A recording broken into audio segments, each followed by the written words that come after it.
தோன்றும் நெஞ்சத்தில் வருகால் நினைக்கின் இருகாலும் தோன்றும் வெஞ்ச மலரில் அஞ்சலி என வேல் தோன்றும் முருகா என்று ஓதுவார் முன் முருகனே செந்தில் முதல்வனே மாயோன் மருகனே ஈசன் மகனே ஒரு கைமுகன் தம்பியே என்னுடைய நினைக்கிழமையே எப்பொழுதும் கைத்துறவேன் நான் முருகா முத்துக்குமரா உன்னையே நம்பியிருக்கும் இந்த வள்ளிக்கும் என் நாட்டு மக்களுக்கும் நீதானே அருள் புரிய வேண்டும்.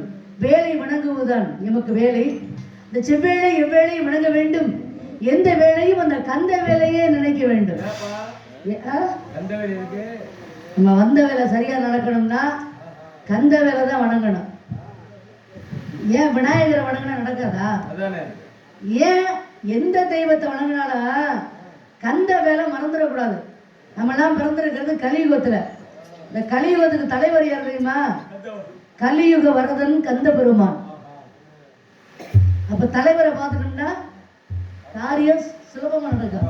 அதனால இந்த கந்த வேலை எப்படி வணங்கும் அப்படின்னா, முத்தமிழில் பாட வந்தேன் முருகனையே வணங்குகின்றேன், தித்திக்கும் குமரன் பெயரில் தெய்வீகனை கண்டேன். முத்தமிழில் பாட வந்தேன் முருகனையே வணங்குகின்றேன், தித்திக்கும் குமரன் பெயரில் தெய்வீகனை கண்டேன்.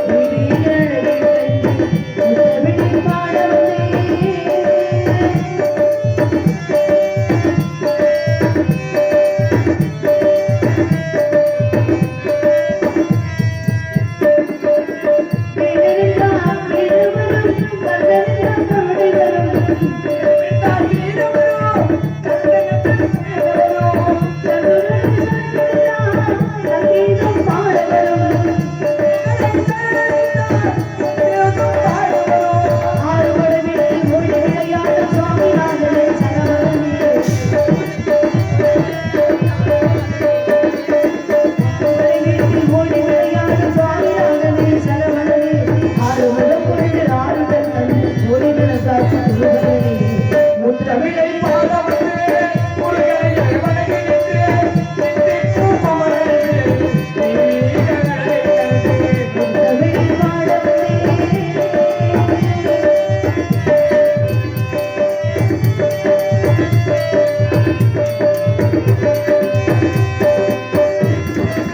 இயற்றமிழ், இசைத்தமிழ், நாடகத்தமிழ் தான் இருக்கு.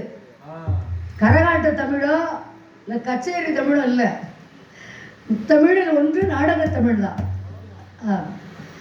அதே நேரத்தில் 64 கலைகள், அக்ர விளக்கணம், லிகிதம், கணிதம், வேதம், புராணம், வியாக்கரணம், நீதி சாஸ்திரம், ஜோதிட சாஸ்திரம், தர்ம சாஸ்திரம், யோக சாஸ்திரம், மந்திர சாஸ்திரம், சகுன சாஸ்திரம், சிற்ப சாஸ்திரம், உருவ சாஸ்திரம், இதிகாசம், காவியம், அலங்காரம், மதுரவாடனம், நாடகம்.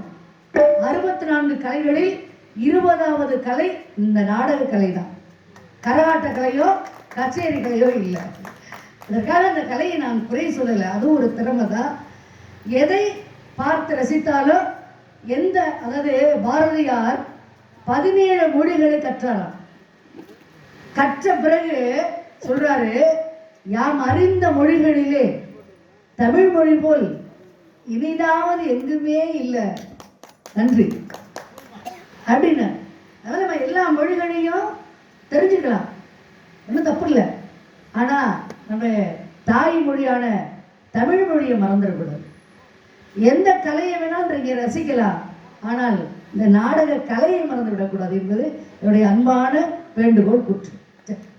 நன்றி. இது நான் சொல்லலை, எனக்கு முன்னாடி முன்னோர்கள் நூல்களில் சொல்லி வச்ச விஷயத்தை நான் சொல்றேன். ஏன்னா நாட்டுக்கு நல்ல கருத்துக்களை மக்களிடத்தில் நேரடியாக சொல்லக்கூடிய சக்தி நாடக கலைஞர்களுக்கு மட்டுமே உண்டு, வேறு யாருக்கும் கிடையாது. நீங்கள் திரைப்படத்தை பார்த்துட்டு கை தட்டலாம், விசில் அடிக்கலாம், ஆனால் அவங்களுக்கெல்லாம் தெரிய போகிறதில்ல. ஆனால் எங்களுக்கு நீங்கள் கை தட்டுறது ரசிக்கிறது எங்களுக்கு நேரடியாகவே தெரியும். நாங்கள் உணர முடியும் எங்களால்.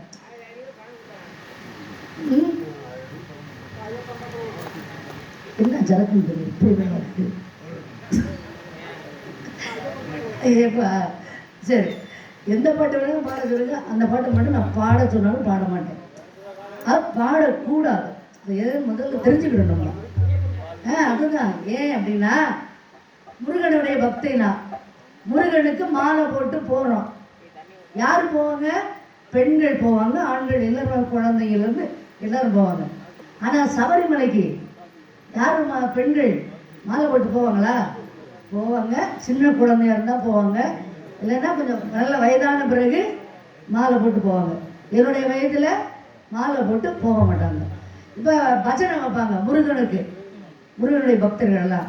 அதில் பெண்கள் எல்லாம் என் வயது உள்ள பெண்கள்லாம் பாடுவாங்க. ஆனால் ஐயப்பனுடைய முடியுமா? அது அதிக பேர் தெரியாமல் பாடுறாங்க. அது என்னையை பொறுத்த வரைக்கும் அது பாவம். அதனால் தயவு செய்து 5000 கொடுத்தாலும் நான் அந்த தவறை நான் செய்ய மாட்டேன். தெரியாமல் செஞ்சால் அது தவறு, அது தெரிஞ்சுக்கிட்டே செஞ்சால் அது திமிரு. அதனால் அந்த வேண்டாம் எனக்கு. அதனால் பாடல் பாடுறதுக்கு வர்றாரு. அடுத்து 5000 பாட்டு முடிச்சு வச்சிருக்காரு. நோட்டு புக் எடுத்து வந்திருக்காரு. யாரு? ரவி பிரசாத். ஆமாம், பாட்டுக்காகவே அவருக்கு எங்கள் காரைக்குடியிலே சங்கத்தில் பேர் வச்சிருக்காரு, DR மகாலிங்கம். அவரெல்லாம் செத்ததே இருந்தாலும் சரி. அப்படி அதாவது அவர்கிட்ட எனக்கு பிடிச்ச விஷயம், பஞ்சகம் இல்லாமல் தொழில் பண்ணுவார். இப்போ அண்ணன் அற்புதமாக ஒளிபெருக்கி அமைச்சிட்டு இருக்காங்க. அவங்களுக்கு முதல்ல என்னுடைய மனமார்ந்த நன்றி. ஒரு சில இடங்கள் நாங்கள் உயிர் கொடுத்து கத்துற மாதிரி இருக்கோம். அந்த மாதிரி இடத்துல கூட பாடல்களை குறைக்க மாட்டார் ரவி பிரசாத் அவர்கள். அதனால அவரை வஞ்சகம் இல்லாமல் தொழில் பண்ணக்கூடியவர். அதனால் அவரை எனக்கு ரொம்ப பிடிக்கும். சரி, பிடிக்குங்கிறதுக்காக நம்ம குணத்தை மட்டும் மாற்ற முடியாது. ரவி பிரசாத் பாட்டு வேணா அவர் பாடலாம், ஆனால் என்கிட்ட புராணங்கள் பேசி ஜெயிக்கணுங்கிறது அப்படி நினைச்சாருன்னா அது மூட நம்பிக்கை, அவருடைய முட்டாள்தனம்.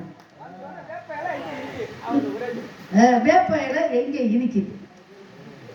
வேப்ப துகள்கள்ல எந்த தெய்வத்தை வடிவமைச்சிருக்காங்க? இது நான் படிச்சது, அது நீங்க படிச்சது.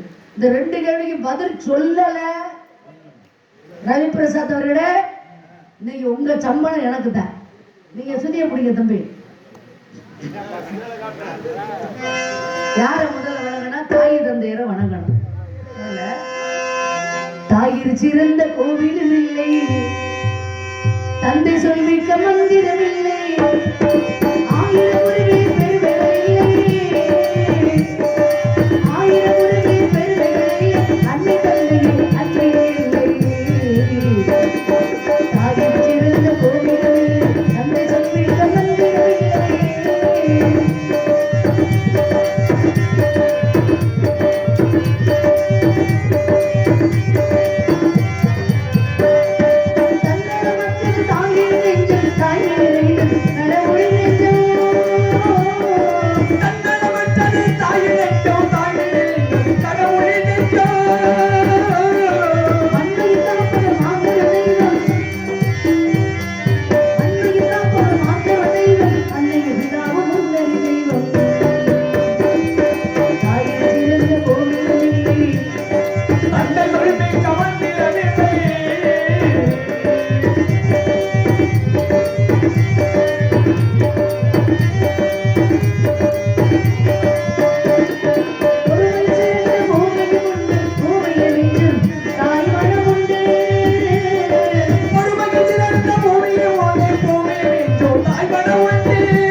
காவலுக்கு செல்ல வேண்டிய கடமை.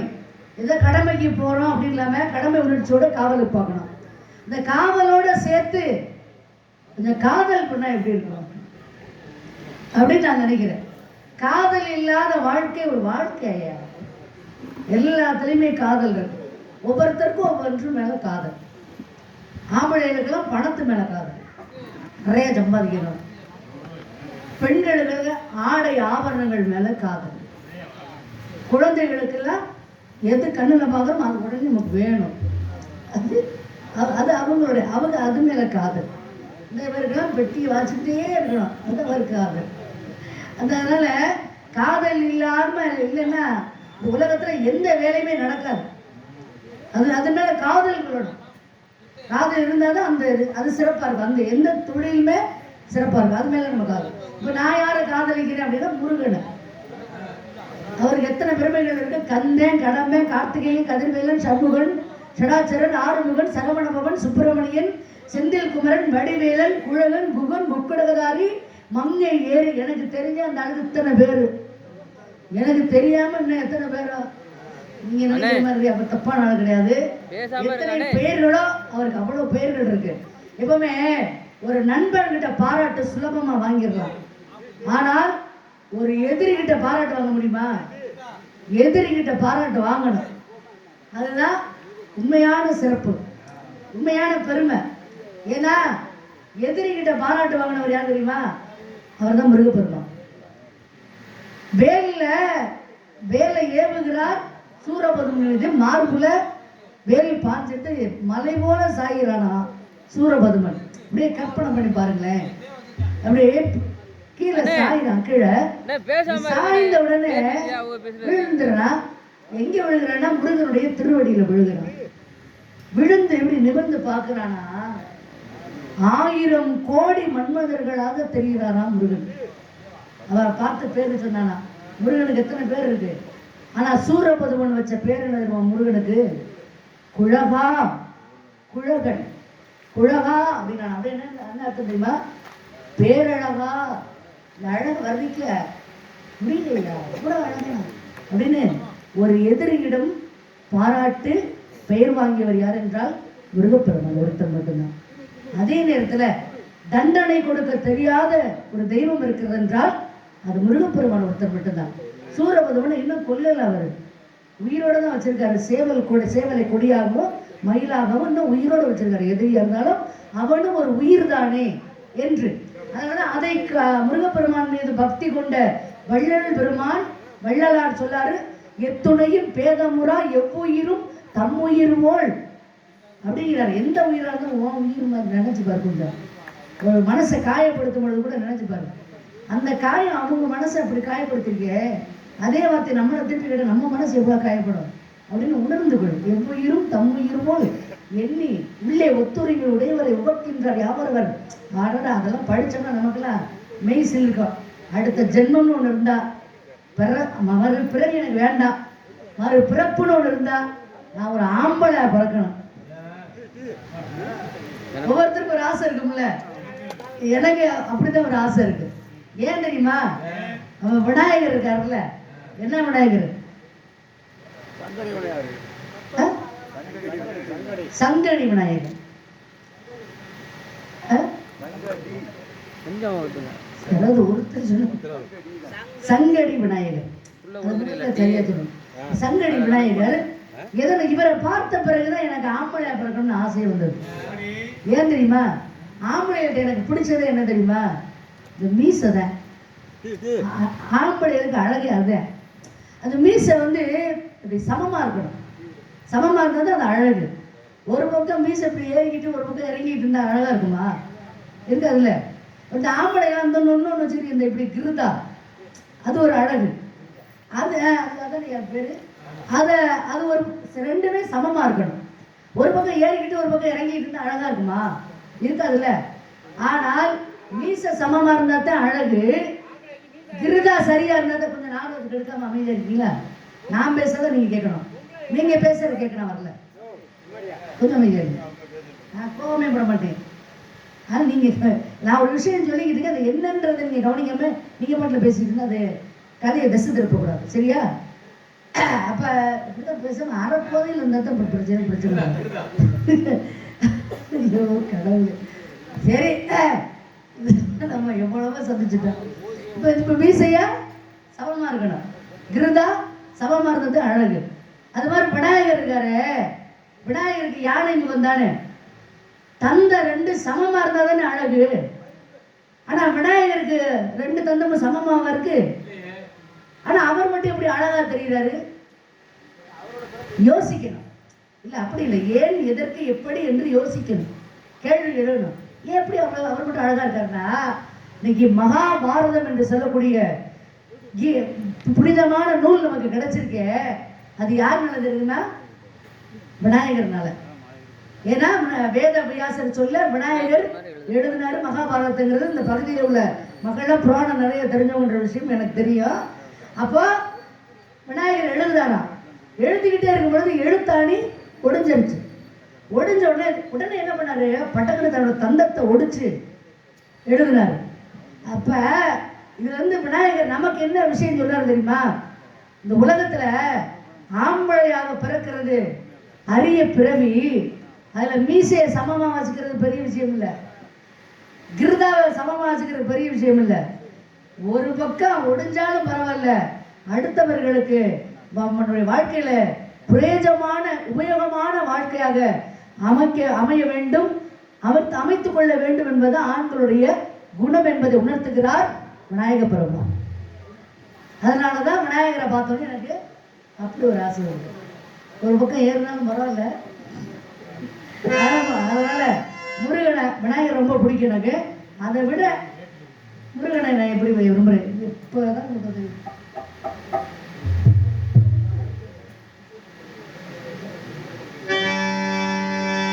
ஹலோ ஹலோ குயிலே கவி குயிலே யாரையும் பாடுகிறாய், மனசுக்குள் ஆசை வைத்த மன்னன் வந்தானா. குயிலே கவி குயிலே யார் வரவை தேடுகிறாய், உறவுக்கு அர்த்தம் சொல்ல கந்தன் வந்தானா. உறவுக்கு அர்த்தம் சொல்ல கந்தன் வருவானா. குயிலே கவி குயிலே யாரையும் பாடுகிறாய்.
நன்றி நன்றி நன்றி.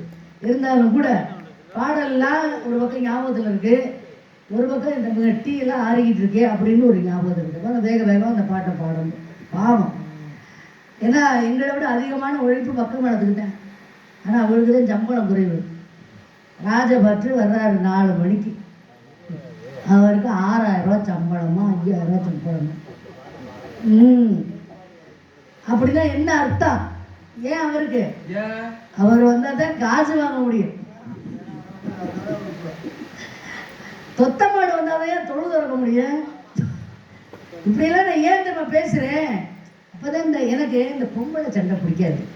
என் வாழ்க்கையில் இது வரைக்கும் நான் பொம்பளை சண்டை போட்டு இல்லை. நீ வேணா கேள்விப்பட்டு பாருங்க இதை பற்றி. பிடிச்சா பேசியும் பிடிக்கணும், நான் என்ன வேலைக்கு வந்திருக்கேன்னு அந்த வேலையை பார்த்துட்டு கிளம்பிடுவேன். ஆனால் அந்த ஆம்பளை சண்டை இருக்கு பார்த்தீங்களா, அது நம்மளுக்கு அல்வா சாப்பிட்ற மாதிரி. அங்கே போனாலும் சண்டை, இங்கே வந்தாலும் சண்டை. ஒரு நாளைக்கு சண்டை போடலாம், தூக்கம் வர மாட்டேன்றது. ஏன் தொத்த மாடு வந்து தொழு திறக்கணும்னு அவரை சொல்கிறேன். அப்போ தான் அந்த ஆள் வந்து பிரச்சனை பண்ணுவார். இந்த வார்த்தை எப்படி சொன்னேன் அப்படி ஆரம்பித்தா, நான் எப்படின்னா ஒரு சில பொம்பளையை பார்த்துருக்கீங்களா, பம்புக்கு அலைஞ்சிக்கிட்டே இருப்பாங்க. கிடைக்கிற ஒரு பொம்பளை, எங்கள் ஊரில் ஒரு பொம்பளை இருக்கா, எங்கள் மேற்பாடிய சித்தூரில். அந்த பொம்பளை என்ன பண்ணுவாங்க, ஒரு நாளும் சண்டைக்கு ஆள் கிடைக்கணும். இன்னைக்கு இவளோட யாருமே பேசக்கூடாது, வாயை திறந்த சண்டை எடுத்துறா அப்படின்னு சொல்லி ஒரு யார் எந்த பொம்பளையும் பேசலை. உடனே என்ன பண்ணாரு, இந்த மண்பானை இருக்குல்ல, அந்த ஓடுகளெல்லாம் நச்சு கல்லை 3 கல்லை அப்படி கூட்டி வச்சு ஒரு ஓட்டை எடுத்து அதில் வச்சு இந்த நச்சு வச்சிருந்தால ஓடு அதை அள்ளி போட்டு அப்படியே இந்த வீதியில் சட்டியை போட்டு வறுத்து கொடுத்துருக்கா. இது எல்லாரும் முடிவு ஓடி வச்சிருக்க மாதிரி பேசாமல் இருக்கட்டுதுன்னு ஒரு பொம்பளை இவளுக்கு மேலே வாங்கி முணுமுணுக்கும் போல. அவ கேட்ட, ஏண்டி எந்த கிறுக்கியாவது ரோட்டில் ஓட்டை போட்டு வறுப்பாடுகள் அடி அப்படின்னு சொன்னது ஆரம்பிச்சு. நான் ஓட்டை போட்டுக்கிட்டு வறுக்கிறே இல்லை, எதுக்கு நீ கேட்குற ஆரம்பிச்சுட்டா மல்லுன்னு இந்த பொம்பளை. இது எதுக்காக சொல்கிறேன் அப்படின்னா, பொம்பளைய வாய் அப்படி தச்சு வச்சாலும் தருபுருன்னுக்கிட்டே இருக்கேன். அதனால் நான் மட்டும் அதில் என்ன விதிவிலக்கா என்ன, அதனால் 2 ஆம்பளை வெளியில் வரட்டும் இன்னைக்கு. ஏன்னா எப்போவுமே தனித்து இருக்கணும். தனித்திரு அப்படின்னாரு. எப்படி வள்ளலார் தான் சொன்னார் தனித்திரு அப்படின்னு. தனித்திருன்னா எப்போவுமே தனியாக போய் உட்காந்து லூசு மாதிரி பேசிக்கிட்டே இருக்கிறது இல்லை. அது இல்லை, தனிமையில் எதை பற்றி நீ சிந்திக்கிறாயோ அதுதான் உன்னுடைய வாழ்க்கை என்கிறார் சுவாமி விவேகானந்தர். நீ மற்றவங்களோட இருக்கும்போது என்ன வேணும் பேசுங்க, ஆனால் தனிமையில் நம்ம இதை பண்ணணும் சிந்திச்சு பாருங்க, அதுதான் உங்கள் வாழ்க்கையில் நடக்கும். அதை நான் சொல்லலை, இது ஞானி விவேகானந்தர் சொன்னது. அதை வள்ளலார் சொல்கிறார் தனித்திரு அப்படின்றாரு. தனித்திருன்னா எத்தனை பேர் பாட்டு பாடினாலுங்க. அன்பு கொழுந்தனர் MS கதிரவன் அவர்கள் மாஞ்சோல பக்கத்தில் அப்படி ஆரம்பிச்சோம்னா அந்த அளவுக்கு ஒரு தொட்டையாக கொடுத்துருக்காங்க. இன்னும் நல்லா இருக்குல்ல, ஒரு கைத்தட்டை கூட கொடுக்கலாம். யாரும் கைத்தட்ட நோக்கத்தில் இல்லை, சரி பரவாயில்ல. அப்போ அவர் மாதிரி நான் பாடணும் அப்படின்னு ஒரு தனித்திரு, அந்த மாதிரி தனிச்சு வெளியில் உன்னை காட்டிக்க அப்படின்னு. விழித்திரு அப்படின்னா இந்த உலகத்தில் ஏமாற்றவங்க எவ்வளோ பேர் இருப்பாங்க, அவங்ககிட்ட ஏமாந்துறாங்க. விழிப்புணர்ச்சியோட என்னை அவங்க ஏமாத்திட்டாங்க இவங்க ஏமாத்துறேன்னு சொல்லாமல், யாரும் என்னை ஏமாற்றவில்லை, அவர்களிடம் நான் தான் ஏமாந்து விட்டேன் என்று உணர்ந்து கொள், அதுவே உன்னோட போதும் அப்படின்றார். அப்போ விழித்திரு, பசித்திரு. எப்பவுமே ஒரு நாளைக்கு ஒரு விஷயத்தை கற்றுக்கிறதுல அறிவு பசியோடு இரு அப்படின்னு சொல்றாரு. அப்படி இருக்க சொன்னா தனித்திருன்னா நம்ம ஆளுங்க எப்படி தனிச்சிருப்பாங்க தெரியுமா? இப்படித்தான் ஒரு வைர வியாபாரி இருந்திருக்காரு. அவரு வைர கல்லுகளை எண்ணிக்கிட்டு இருந்திருக்காரு. அவர் வீட்டுக்குள்ள எலி அதிகமாக நடமாடிக்கிட்டு இருக்கு. அதுல ஒரு எலி என்ன பண்ணிருச்சு, லபக்குன்னு ஒரு வைரக்கல்லை முழுங்கிருச்சு. ஒரு கல்லை முழுங்கினா என்ன ஆகும் வைர வியாபாரிக்கு? வைரக்கல் இல்லை அப்படின்னு ஐயோ போச்சே, என் சொத்து போச்சே, இந்த மாதிரி எலி அப்படின்னு எலியை பிடிக்கிறேன்னு வரட்டுறாரு. அந்த எலி என்ன பண்ணுது, எலி கூட்டத்தோட போய் சேர்ந்துருச்சு. கூட்டத்தோட சேர்ந்தா கண்டுபிடிக்க முடியுமா?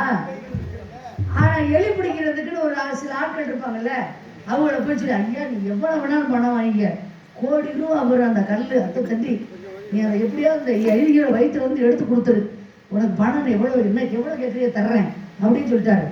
ஆனா இந்த எலி என்ன பண்ணுச்சான், தனியா அந்த கூட்டத்தோட போனுச்சுல, கூட்டத்துல போய் சேர்ந்துச்சுல, கூட்டத்துல சேர்ந்துட்டா எலியை கண்டுபிடிக்க முடியுமா? நம்மளால கண்டுபிடிக்க முடியாதுல்ல. ஆனா எலி பிடிக்கிறவரோட சரியா கண்டுபிடிச்சு எலியை பிடிச்சிட்டாரு. பிடிச்சு கொண்டு வந்து வைர வியாபாரிகிட்ட கொடுத்துட்டாரு. வைத்தறுத்து கல்லை வெளியில எடுத்தாச்சு. இப்ப வைர வியாபாரிக்கு சந்தேகம். என்ன சந்தேகம்? ஐயா எத்தனை செம்மறியாடை வளர்த்தாலும் செம்மறியாடை வளர்க்குற ஆளுக்கு மட்டும்தான் அது அந்த ஆடு இந்த ஆடுன்னு அவருக்கு தான் தெரியும். பார்க்குற நம்மளுக்கு தெரியுமா? எல்லாம் ஒரே மாதிரி தான் தெரியும். எலிகளும் அது மாதிரி தான், எல்லாமே ஒரே மாதிரி தானே தெரியும். இந்த கூட்டத்தில் எப்படி இந்த எலியினுடைய வயிற்றுல தான் வைரக்கல் இருக்குன்னு எப்படியா கண்டுபிடிச்ச அப்படின்னு வைர வியாபாரி கேட்டாங்க. அப்போ தான் அந்த எலி பிடிக்கிற சொன்னாரா, அது உங்களுக்கு தெரியாதுங்க, அதை பற்றி நம்மளுக்கு தான் தெரியும். ஏன்னா அந்தந்த வேலை ஊமையன் பாஷை ஊமையன் கொண்டாடிக்க தான் தெரியும், நம்மளுக்கு தெரியுமா? அப்போ எப்படி கண்டுபிடிச்சேன்னா, இந்த எலி என்ன பண்ணியிருக்காங்க, வைரக்கல்ல முழுகிட்டாங்கல்ல, அதெல்லாம் இந்த ஆளுங்களோட அவங்க கூட்டத்தோட சேராம கொஞ்சம் இப்படி ஒதுங்கி ஒதுங்க, ஏன்னா அவங்க வயிற்றுக்குள்ள வைரக்கல் இருக்கா, அப்படி ஒதுங்கி ஒதுங்கி இருக்காங்க. அதை சைஸாக பார்க்குறாரு, அவங்க வயிற்றுக்குள்ள வைரக்கல் இருக்கா, அது இந்த கூட்டத்தோடலாம் சேர மாட்டாங்க, இப்படி ஒதுங்குறாங்க, இப்படி கப்பல் பிடிச்சிட்டாங்க. இதுபோல் தான் அதிகமான மனிதர்கள் நாம் இன்றளவும் வாழ்ந்துக்கிட்டு இருக்கோம். வசதியாக வர்ற வரைக்கும் ஆளுக காலு கையை பிடிக்கிறது, கொஞ்சம் வாழ்க்கையில் கொஞ்சம் உயர்ந்த உடனே நம்ம தான் ஒரு இடத்துல இருக்க முடியாது, இவெல்லாம் என்ன இதெல்லாம் ஒரு பக்கம் மேலே பார்க்கணும் அப்படின்னு ஒதுங்கிறது ஒரு சில பேர் அப்படி மினுக்கிறது. அது அந்த மாதிரி தனித்திருக்காதே, தனித்திரு என்பது நீ தனிமையில் சிந்திக்க மட்டுமே என்றார் விவேகானந்தர். மனிதனுடைய வாழ்க்கைங்கிறது அந்த வைரக்கல்ல விழுங்கின எலியாக வேணாம், தனிமையில் சிந்திக்கும் அறிவுடையவர்களாக இருந்தால் இருப்பதுதான் சிறப்பு. நன்றி. ஏன்னா இதை பாட்டு வேணா எத்தனை பாட்டு வேணும் பாடலாம், ஆனால் முருகன் நான் எப்படி இருந்திருக்கேன், ஆனால் ஒரு ஆசை, இந்த உலகத்தில் எவ்வளோ ஆண்கள் இருக்காங்கல்ல, அவங்கெல்லாம் விரும்பலைண்ணா, முருகன் நான் விரும்புகிறேன். ஏன் தெரியுமா? இந்த உலகத்தில் உள்ள ஆண்களுடைய முகம்லாம் இப்போ எப்படி இருக்கு, இப்போ சாதாரணமாக எல்லாரும் முகம் இப்படி இருக்குல்ல, ஆனால் இந்த காமம்னு ஒன்று வந்துருச்சுன்னு வச்சுங்களேன், அப்படி முகம் மாறுமாப்பா, அப்படிலாம் சொல்றாங்க, என்னன்னு தெரியல. அந்த காமம் உள்ள புகுந்துருச்சுன்னா அந்த நேரத்தில் ஒரு முகம் மாறுமா, கோபம் வரும்பொழுது முகம் ஒரு மாதிரி மாறும், சிரிப்பு வரும்பொழுது ஒரு முகம் ஒரு மாதிரி, 6 வகையான குணங்கள் மனிதனுக்குள்ள உண்டு, சரியா? அதனால முருகப்பெருமான விரும்பணும்னா அந்த முக மாற்றம்லாம் கிடையாது, அவரை எப்போ பார்த்தாலும் அவரை எப்போ பார்க்குறோமா எப்போ ஒரே மாதிரியாக தான் இருப்பார், என் பக்கத்தில் வந்தாலும் சரி கொஞ்சம் தள்ளி இருந்தாலும் சரி அவர். ஆனால் நான் எப்படி கற்பனை பண்ணி வச்சிருக்கேன், அவர் நேரடியாக வந்துட்டாருன்னா ஒருவர் மீது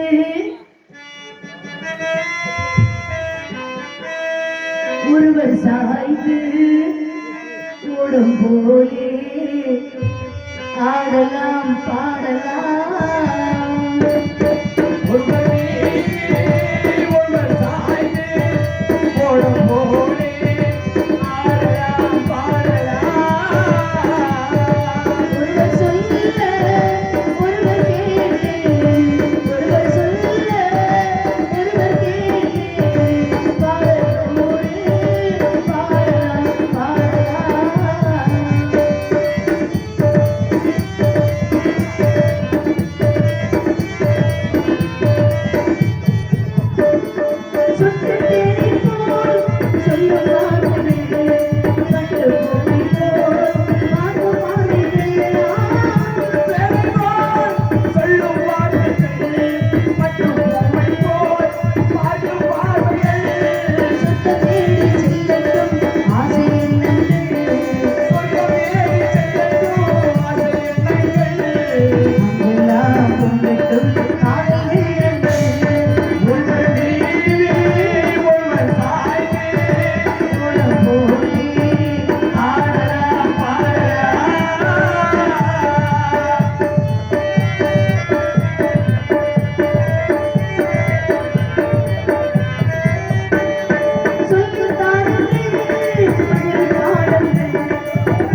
அடுத்த காட்சி சந்திக்கலாம்.